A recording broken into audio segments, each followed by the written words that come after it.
Dai cortili delle scuole veneziane la protesta dei buoni pasto si trasferisce davanti al municipio di Mestre. Se le istituzioni non vengono da noi, attaccano i genitori, andiamo noi dalle istituzioni a chiedere quello che è giusto.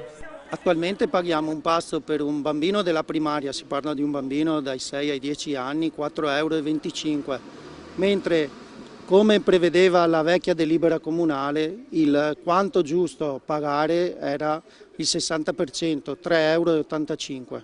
Tutti i candidati sindaci avevano firmato ormai un anno fa l'impegno a riportare i prezzi dei buoni pasto al prezzo precedente alle delibere firmate dal commissario Zappalorto, ricordano i genitori. Ora ci rivolgeremo al Consiglio Comunale per far rispettare la parola data. Non chiediamo l'intervento di un consigliere o di quell'altro dell'opposizione o di chi sta al governo, noi chiediamo l'intervento di tutto il comune, tutti i consiglieri e delle commissioni che sono state create apposta per monitorare il buono pasto, perché si riporti il buono pasto a quello che era il vecchio costo, 3,85 €. Quindi, ripeto, la nostra è una richiesta trasversale a tutto il Consiglio Comunale, visto che tutti erano d'accordo. Se non ci ascolteranno, concludono, attueremo delle proteste ancora più efficaci per chiarire la nostra posizione, utilizzando una possibilità che ci viene data dalla legge. Siamo pronti a fare una campagna informativa con i genitori che ci credono in quello che stiamo dicendo e in quello che stiamo spiegando,